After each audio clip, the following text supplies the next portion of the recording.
She summoned me at 6 in the morning. Not by telephone. Kontxi did not use a telephone. She sent Jones, who pounded on my door with the urgency of someone accustomed to important things happening at dawn. My grandmother wants to see you. Now. Kontxi's kitchen smelled different that morning. Not of coffee or chisistora.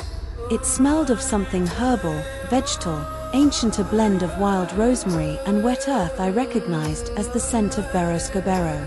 Kontxi was seated in her usual chair, but something was different about her posture. More upright, more formal, as though she had prepared herself for a ceremony. On the table lay an object I had not seen before, an embroidered linen cloth, folded with care, the size of a small book. The embroidery was geometric spirals and lines that did not seem decorative but functional, like a map seen from above. Kontxi looked at me, this time not with the evaluating intensity of our first meeting, with something softer, sadder, more final. "Sit down," she said in Spanish. "I am going to tell you a story that my mother told me when I was 15, and her mother told it to her, and her mother's mother before that.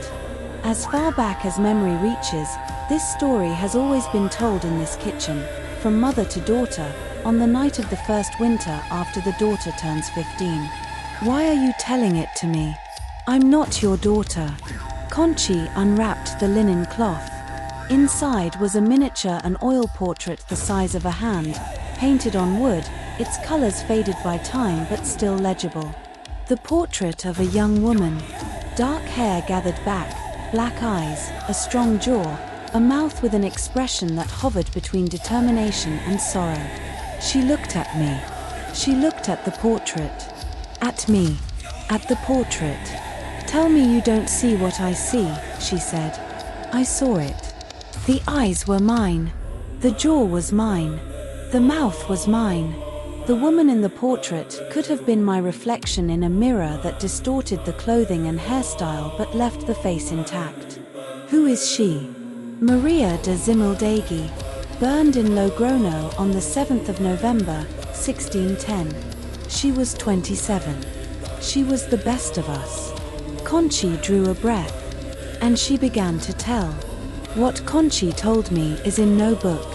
It is not in the Inquisition archives, nor in the records of the Logrono tribunal, nor in the chronicles of Zugarramurdi. It is in the memory of 3 families who have been transmitting it voice to voice for 400 years, without writing a single word, because to write is to give shape, and what has shape can fall into the wrong hands. Before the Romans, before the Celts, before any people with a name, those who lived in these mountains discovered that the earth spoke. Not in human words, in vibrations, in pressures, in frequencies the ears could not hear but the bones could feel. Something lived beneath the Pyrenees, not a god, not a demon, not a spirit. Something anterior to those concepts. A consciousness without body, without form, without intention that humans could comprehend. Something that simply was, the way gravity is, or heat. A geological presence, as old as the rock that contained it. The first inhabitants did not worship it. They listened to it. And they learned to answer. The language they developed, the Ahotsak, was not a language of communication. It was an instrument of equilibrium. The presence emitted vibrations. Human voices emitted counter-vibrations. Frequency against frequency. Sound against sound. Like a tuning fork that cancels a dangerous resonance. As long as human voices answered the heartbeat of the earth, everything remained in harmony. The presence slept. The mountains stayed still. The Akala was not a celebration. It was an act of maintenance. The keepers always women, because something in the female anatomy of the vocal tract resonated with the necessary frequencies gathered at beroscobero and recited the complete sequence. 3 parts. 3 voices. Together, the 3 formed a chord of containment that penetrated the earth and returned the presence to deep sleep. "It needs 3, Kontxi said. "Always 3. 1 voice opens the door. 2 set it ajar. 3 close it. We didn't decide that. It's how the acoustics of what lies beneath work. 3 fundamental frequencies that interfere with one another and create a cancellation pattern. Pure physics. The witches of Zugarramurdi weren't doing magic. They were doing acoustics. I asked what would happen if the 3 voices stopped reciting. The presence rises. Not suddenly. Slowly. Year by year. Generation by generation. Like water seeking a crack. And when it rises enough. Kontxi opened her hands. A gesture that meant everything. The Pyrenees were formed by a plate collision that is still active. The presence is not the fire, the presence is the tension between the plates. If it wakes, if it moves, the tension is released. And the mountains remember that before they were stone they were magma. Kontxi unfolded the linen cloth on the table. The geometric embroidery was a family tree. 3 main branches, each with dozens of bifurcations, representing centuries of matrilineal transmission. The left branch was Kontxi's. The center, Miren's, by marriage to Kontxi's brother. The right, Aintz's. But Aintz's branch had an additional bifurcation. A line that separated from the others at a point marked with a symbol I recognized, a flame. 1610, the Autodafe. Ain came from the line of Graciana de Baranicha, Kontxi said. Another of the burned. But there was a 4th line. The oldest. The strongest. The line of Maria de Ximildegui. Kontxi traced the 4th line with her finger. It descended from 1610, zigzagging through the centuries, passing from mother to daughter. Until, at a point corresponding roughly to the 1960s, the line was severed. Maria's mother passed the language to 2 daughters. 1 died at the stake. The other survived because Salazar halted the proceedings. That line continued for 400 years. Until. Kontxi looked at me. Until your grandmother, who transmitted it to your Aunt Maite. And Maite died at 15, on her first night at Beroscobero. No one knows what happened. The other keepers found her at dawn, just as we found Ain. The presence rejected her. Or accepted her too completely. We don't know. And my mother. Your mother saw her sister die. She was 13. She refused to learn the language. She left the village at 18. She left and never returned. She took the secret with her, not the secret of the language, but of Maite's death. And she severed the line. The portrait of Maria de Ximildegui stared at me from the table. My eyes, my jaw, my mouth. But the blood does not forget, Kontxi said. Your mother severed the transmission. She could not sever the inheritance. The language is inside you, Amaya. That is why you speak it in your sleep. That is why your mouth forms the words without your brain commanding it. That is why the cave answered you. That is why the meadow let you feel the pulse. That is why you looked at me the way you did on the first day. I looked at you because I saw Maria. 400 years later, Maria has come back to Zugarramurdi. That afternoon, Kontxi taught me the first part of the sequence. We sat on the floor of her kitchen, the floor, not the chairs, because Kontxi said that for the Ahotsak one must be in contact with the ground. The stone. The earth beneath the stone. The unbroken chain of matter connecting the surface to what lies below. Kontxi sang. She did not speak, she sang. The difference was fundamental. The Ahotsak is not pronounced like a normal language. It is intoned. Each phoneme has a precise frequency, and the frequency matters as much as the meaning. To say the right word at the wrong frequency is like playing the right note in the wrong octave, it changes everything. She taught me the first phrase. She repeated it. Repeated it. Repeated it. I imitated her.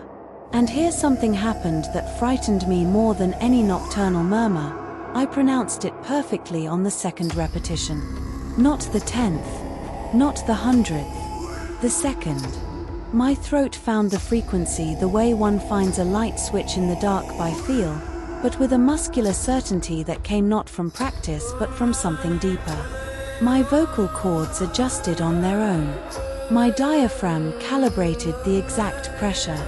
The harmonics sprang from my chest as though they had been locked there, waiting, for 36 years. Kontxi stopped singing. She looked at me, and for the first time, I saw her smile. "Maria's blood," she said. 400 years and still in tune. We practiced for 3 hours. Kontxi taught me her part of the sequence, the first of the 3, the one she had been reciting for 6 to 7 years.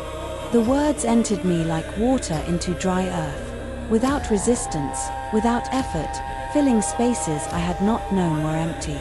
We were 2, insufficient for the full maintenance. But Kontxi said it was enough to half-close the door, to slow what Ain had accelerated. "We need a third," I said. "I know," Kontxi said, "but that will come later. For now, learn.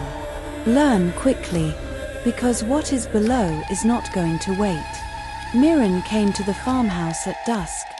She carried something under her arm, a school notebook, the kind with blue cardboard covers, the sort you buy at any village stationer's. It looked old. The corners were bent and the cover bore damp stains. She gave it to Kontxi. Kontxi opened it, and the smile she had worn that afternoon while teaching me the sequence vanished from her face as though someone had wiped it away with a hand. The notebook was full of annotations. Pages and pages of symbols, not the Latin alphabet, not the International Phonetic Alphabet, but a notation system Miren had invented. Vertical lines for consonants, curves for vowels, dots for subglottal vibrations, arrows for direction. A complete, meticulous, exhaustive system for representing in writing a language that was never meant to be written. Kontxi looked up from the notebook. She regarded Miren with a frozen, silent fury more terrible than any shout. "How long?" she asked. 20 years, Miren said. She was crying, but she was not apologizing. I couldn't bear the thought that it would die without a trace. That 400 years of guardianship would vanish because none of our daughters wanted to learn. That all of this, she gestured at the kitchen, the village, the mountain, would become a secret no one knows any longer. The rules, Kontxi said. One single rule. 1. It is not written. Never written. The rules were made by women who had daughters, Miren said, and her voice broke. I have no daughters who want to learn. Ain had no daughters. You have Jones, who is a man and cannot produce the harmonics. The chain is dying, Kontxi. What use is a rule that protects something that's going to disappear anyway? I took the notebook. I examined it. And I saw something that stopped my heart. The symbols Miren had invented, her personal notation system, developed in solitude over 20 years, were nearly identical to those the Inquisitor had used in his transcription of 1610. Not exactly the same, but the underlying logic was identical. The same categories, the same distinctions, the same principles of representation. Two people separated by 400 years had independently arrived at the same system for writing the Ahotsak. As though the language had a natural written form. As though it wanted to be written. As though it pushed those who knew it toward transcription, toward recording, toward permanent form. And that was precisely what the keepers had been trying to prevent for 4 centuries. Because what is written is read. And what is read is spoken. And what is spoken without the 3 voices, without the ritual, without the understanding of what one is doing. The language wants to be written, I said aloud, looking at the notebook and the Inquisitor's transcription, the 2 systems converging toward the same form like 2 rivers seeking the same sea. It pushes people toward writing. Kontxi took the notebook from my hands. That, she said, is why it must not be written. But the notebook existed. And the Inquisitor's transcription existed. And my recordings existed. And the language, inside me, grew each night, building longer sentences, more complex, more urgent. What I did not know, what I would discover too late, was that there was someone else who had it all together. Someone who had spent years assembling the pieces, the Logrono transcription, Aintz's recordings, Miren's notes, my own spectrograms. Someone who did not want to protect the silence. Someone who wanted to break it.